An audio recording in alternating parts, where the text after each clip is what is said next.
Welcome to the Great Detectives of Old Time Radio. From Boise, Idaho, this is your host, Adam Graham. If you have a comment, email it to me, box13@greatdetectives.net.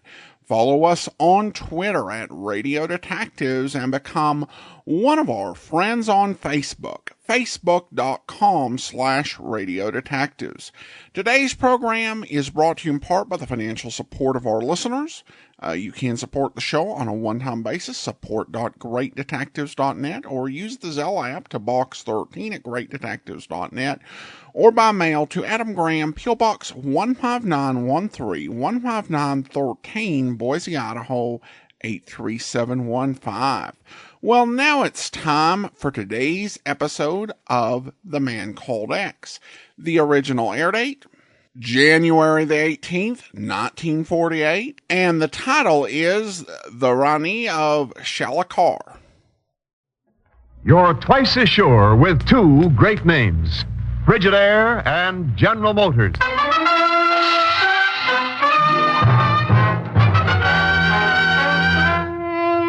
Frigidaire presents Herbert Marshall as The Man Called X.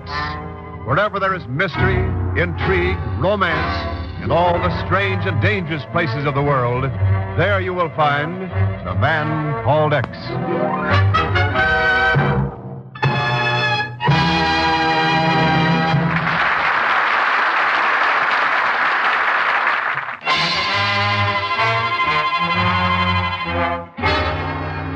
And now Frigidaire presents Herbert Marshall as Ken Thurston, The Man Called X.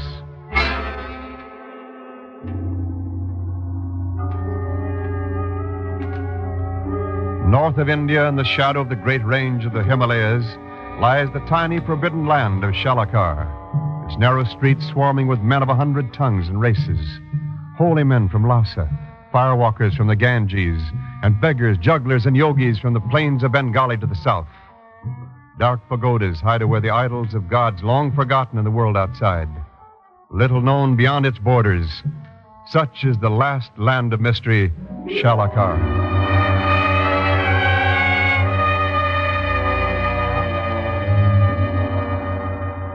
Regard to the charges of fraud and false dealing made against you, Mr. Norris, and against your American Eastern Export Company, the High Court of Shalakar finds you guilty. Now, wait a minute, Panchine. You are therefore ordered to leave Shalakar within 5 days and never to return. Look, I got permission to prospect here in Shalakar from the old Maharaja himself before he died last year.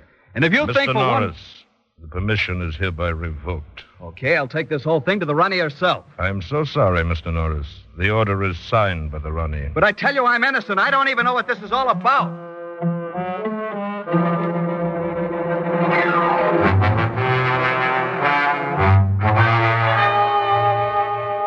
I don't even know yet what it's all about. But, gentlemen, there's one thing certain. I'm innocent of those charges.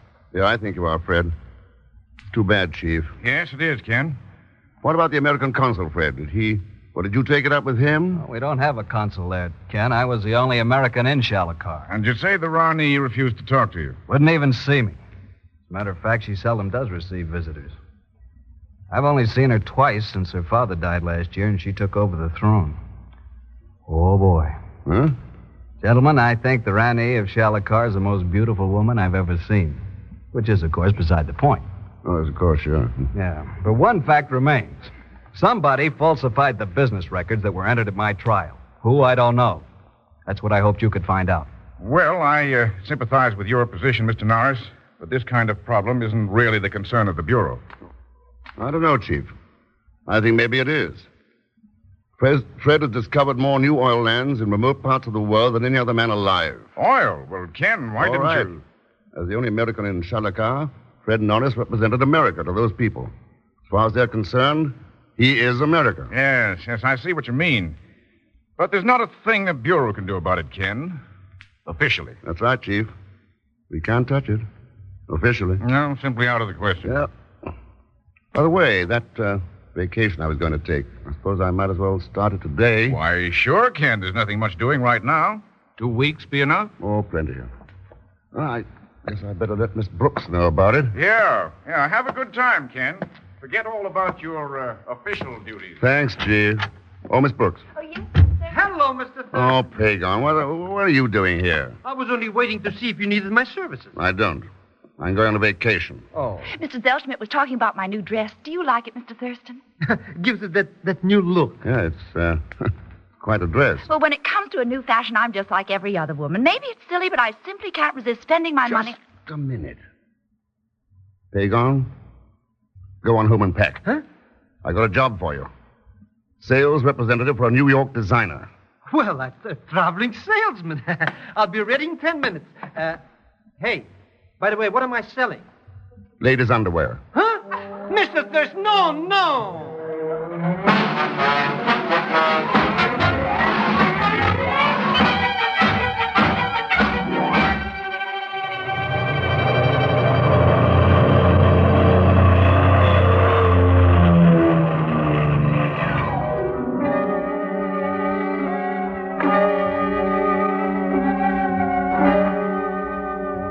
I will be most happily pleased to publish your advertisement in the Royal Palace Bulletin, Sahib.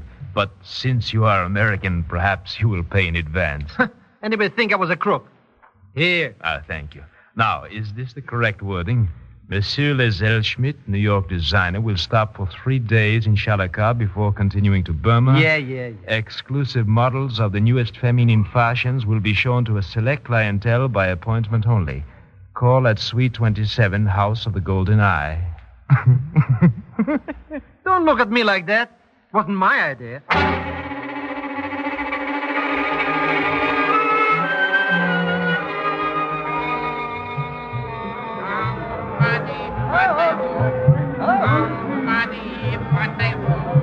Look at them, Mr. X. Snake charmers, acrobats, guys sitting on boards full of nails. This town must be getting ready for a circus. No, Pagon, this goes on here all the time. Hey, look. You mean that pit with the fire burning in it? Sure. It's full of red-hot boulders. Hey, maybe they're going to have a barbecue. It's a ceremony. Fire walking. The true believers walk through it. Huh? Oh, they get cooked like chicken. No. Some of them really do it. Oh, but how? It's that same beggar, Mr. X. The one you already gave money to twice. Yeah, so I see. Sahib, you will help a poor beggar, please. Sorry. You can't make a good thing last forever. You will give nothing to the chosen of heaven. Not this time. You hear him, my brothers? The dog has insulted me. Yeah, now, take it easy. He is American. He has come to steal from us. All right, calm down now. Mr. Thurston's got a knife. Yeah. Okay, you asked for it. Uh-oh.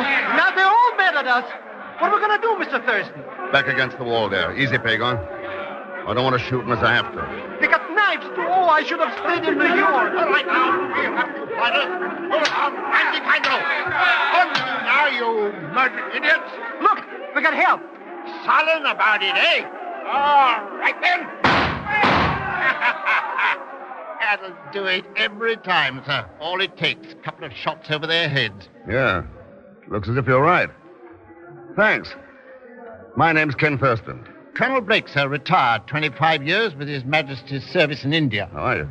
Mr. Thurston, that beggar you knocked down, he's gone. Yeah, you really should have done the blighter in, you know. Saved yourself a lot of trouble later. Well, pretty rough treatment for a beggar who only lost his temper. Beggar? I hardly think so, Mr. Thurston. That fellow was a dacoit. A dacoit? Yes, a member of the cult of professional murderers. Somebody hired him to kill you.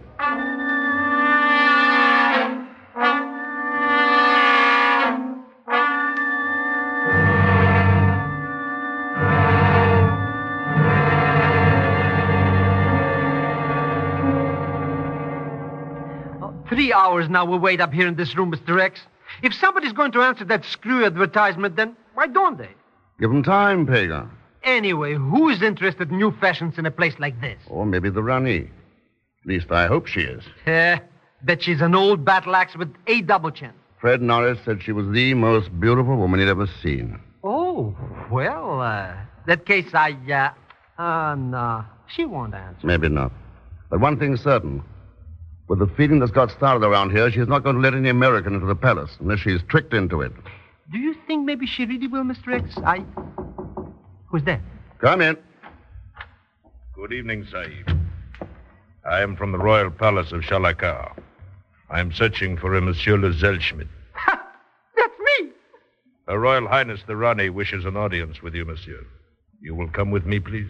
But, yes. I'm as good as gone. So long, Mr. Thurston. Good luck, Pagan. And before you pass out with ecstasy, don't forget to give her that letter. Letter? Oh, sure, I'll remember. My good man, to the harem, and don't spare the horses.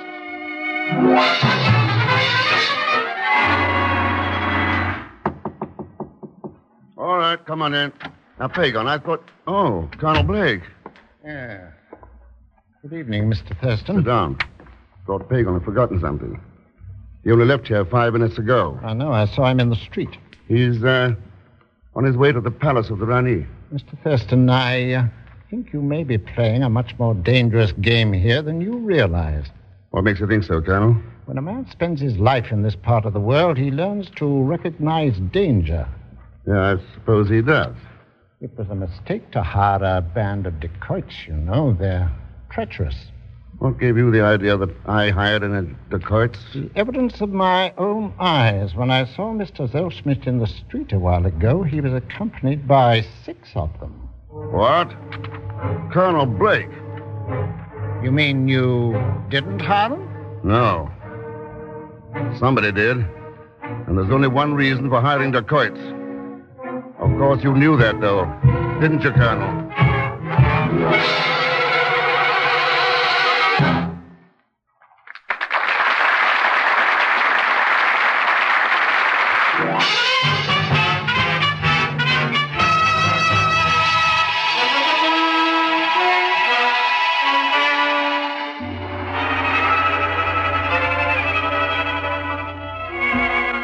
And now to continue with Frigidaire's Man Called X, starring Herbert Marshall.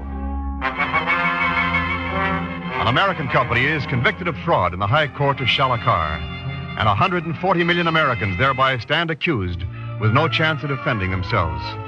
On a 2-week leave of absence from the Bureau, Ken Thurston has gone to the mysterious little country to look into the matter unofficially. An hour ago, Pagan fell into the hands of a gang of dacoits, a cult of professional killers.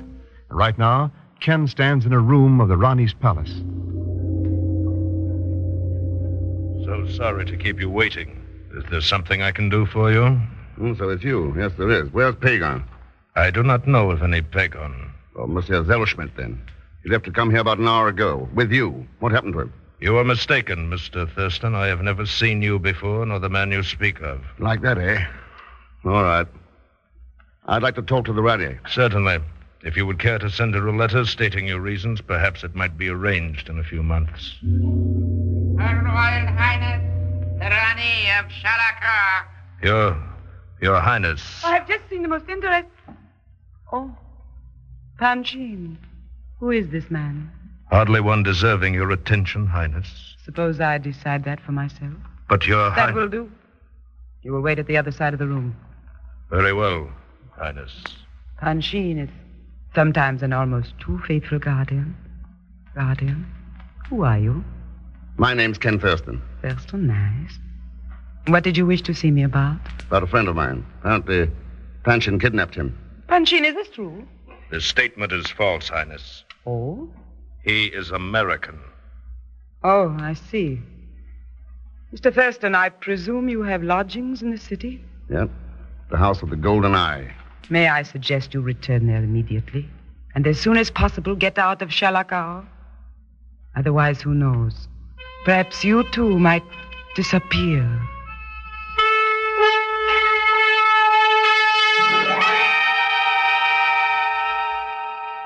Maybe you're jumping to conclusions, Colonel Blake.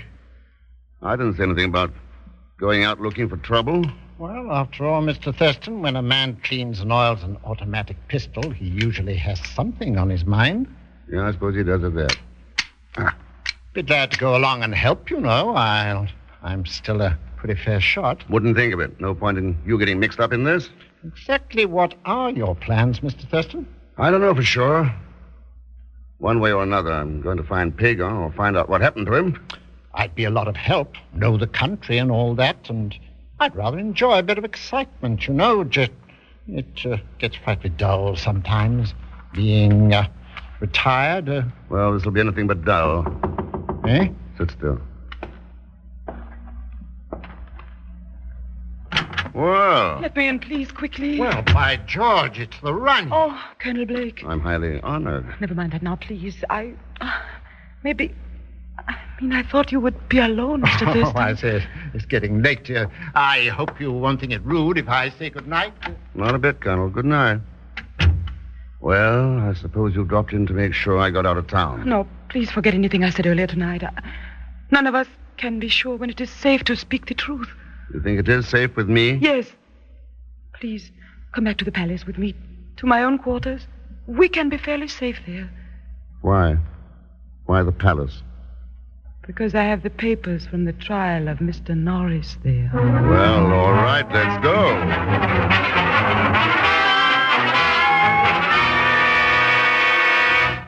Well, that's that. If these business records were used as evidence in the Norris trial, they show one thing pretty clearly. The trial was a fake. There was pressure put on the court. Ken, I suspected it. As far as I'm concerned, they proved definitely who was behind it. That's all I've been waiting for.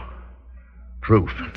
Apparently, he's stolen nearly $500,000 during the last year, then thrown the blame on the American Export Company to cover up the fraud. Yeah, but there's more than that back of it, Your Highness. We both know that. Yes.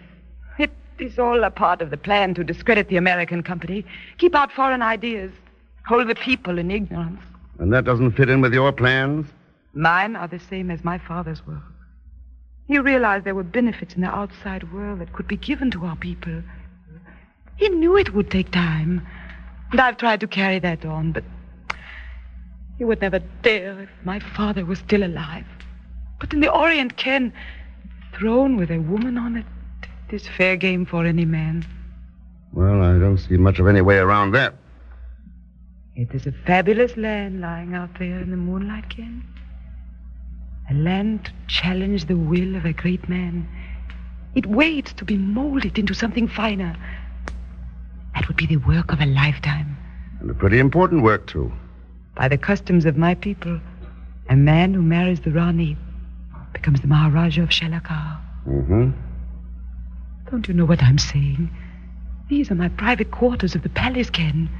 No man has ever been in this room before.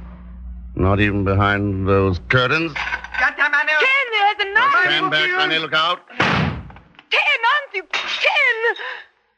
He's gone. He got away. Yeah. I was afraid of hitting you. It was a dacoit. I know. Same one I met earlier. What shall we do, Ken? He will know now we have found out about him. Where do you think he might be? Got any idea? Yes. Probably go to the Black Pagoda. Black Pagoda? It is the temple of the dacoits. I think he has managed to get control over them. All right. Our best bet is to rush him before he gets organized. Come on. Let's head for the Black Pagoda.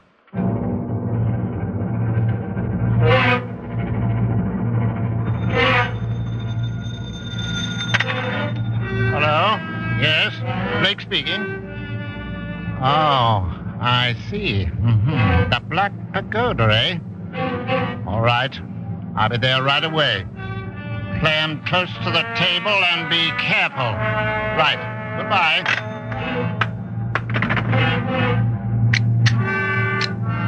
So it's out in the open now. This lad Thurston works pretty fast once he gets started.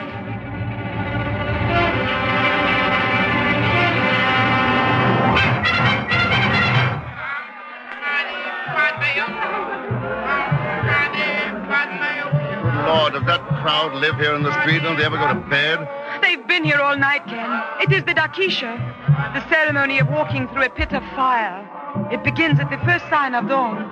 Well, we've got to shove through them some way to get over there to the pagoda. Go on, Your Highness. Ken, wait. There he is now. The dacoit? No, he. On his way to the pagoda. He's seen us. Yeah, take it easy. Hello, Mr. Thurston.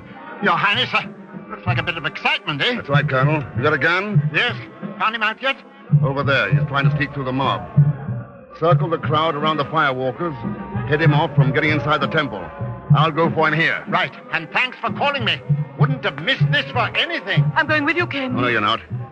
Panshin would kill you just as soon as he would me. You wait here. Be careful, Ken, please. Be careful. I'll stand aside, please.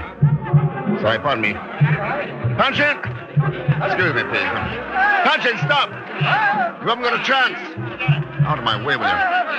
Wait, you fool! Look out! Good Lord, he slipped and fell right into the fire. Here, let me through. Let me through. One side, please.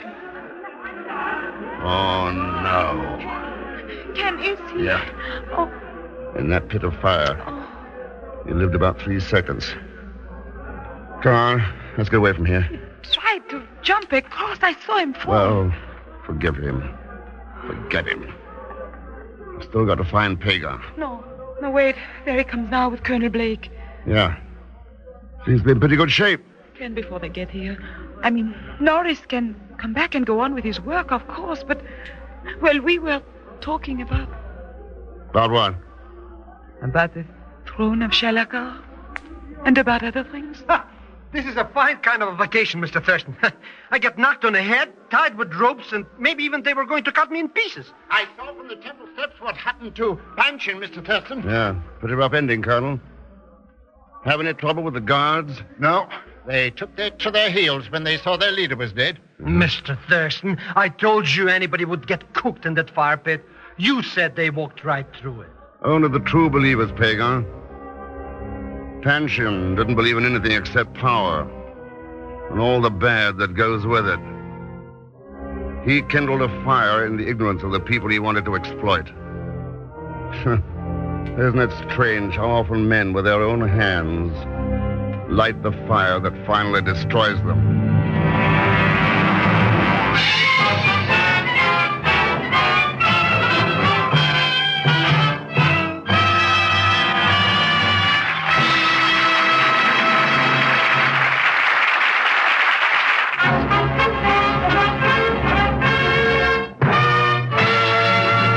Now, Frigidaire star Herbert Marshall. Thanks for being with us. Next week, our story bears a strange title. It's called Carbon-14, which is the name of a substance known to science that may affect the destiny of the whole world. As usual, Leon Belasco will be along as Pagan Zellschmidt. So join us, won't you, when next I return as the Man Called X. Good night.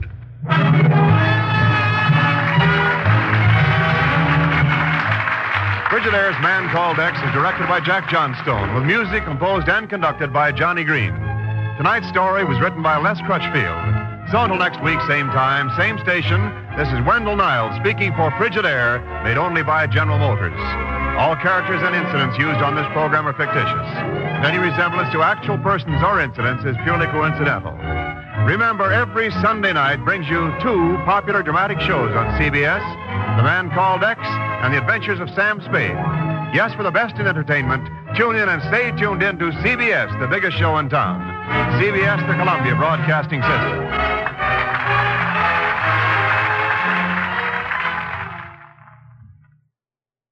Welcome back. Well, this is an episode where really Pagan is useful in the exact way that Ken Thurston needs him to be, which I guess is part of the reason why he doesn't cut him off, because he can come in handy at times. And here in a direct way, as opposed to the sort of roundabout way he usually is.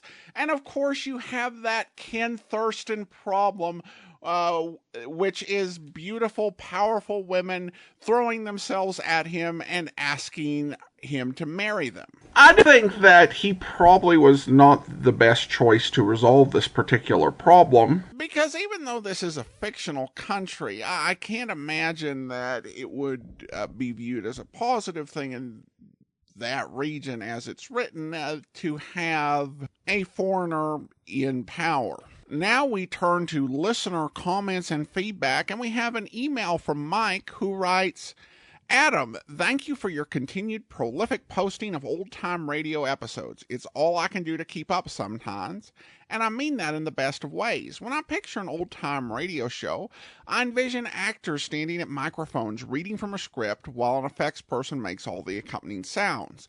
Some of the shows you play seem to be performed in front of a live audience. If I'm remembering correctly, Let George Do It, and most recently, The Man Called X are in front of an audience. Do you know what these audience saw when they watched a live performance of a radio show? Did the actors actually act out the scenes, or did the audience just watch them read from a script behind a microphone?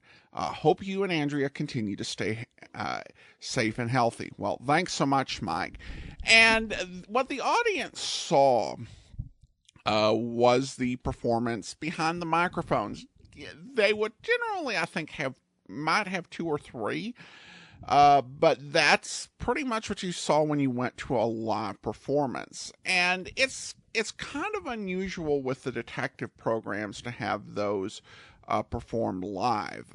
If there was Let George Do It performed live, that may have been, I think that would have been during the sitcom era, because it was much more common to have a sitcom or a variety show performed in front of an audience. I think the Family Theater may have been, and certainly Lux Radio Theater, Screen Guild Theater, some of the anthology shows like that were performed in front of an audience. And certainly when you're talking about some of those big anthology shows, or, something where you've got a celebrity on it, who is very well known, like, Frank Sinatra or Bob Hope, the highlight is kind of getting to see them. Having an audience is always, I think, a bit of a challenge for radio dramas, and it can, or even just the variety shows, it can be an attempt to play to the audience that is there, which can lead the performer to forget that most of their audience is actually listening at home. I always think something has gone wrong in the minds of people who were recording old-time radio shows when you have a variety program and they announce, all right, we're going to have a dance program on. And I'm like, oh yeah, that's going to be great, listening to a dance routine. Now, certainly you might be able to imagine the steps, but, the guy with the Foley effects and the shoes could probably make a similar sound without having, Gene Kelly there to actually do the dance.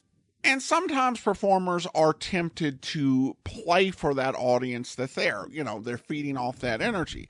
I've listened to a few recordings, not the Bob Hope show, but when Bob Hope has been a guest on other people's program, where, if there's a lull in the recording, he will be goofing off and playing to the audience who is there in the studio, even if it's distracting from, like, the announcer providing the commercial break. And I think that you can have a temptation to, if you're doing a dramatic or detective story, to kind of exaggerate or play up a laugh more than it actually would merit. I've heard that on a few of the Harry Nile releases that were recorded with a live audience, from a few years back. And I enjoy them, but there are a couple times where it does feel like, the performer is kind of overplaying the line for the audience that's watching in the performance center. Though I don't really hear that as well with The Man Called X. Like I said, it is really a bit odd that you have this sort of detective spy drama and it's recorded before a live audience, because that generally wasn't done with straight detective programs. Unless the comedy element is a major factor, typically it is recorded in a studio. Bill has a comment regarding the episode Spot the 8-Ball. Hello, Mr. Graham. Peg on as a cab driver makes perfect sense. One trick dishonest cab drivers use to rip off their fares is to long haul them.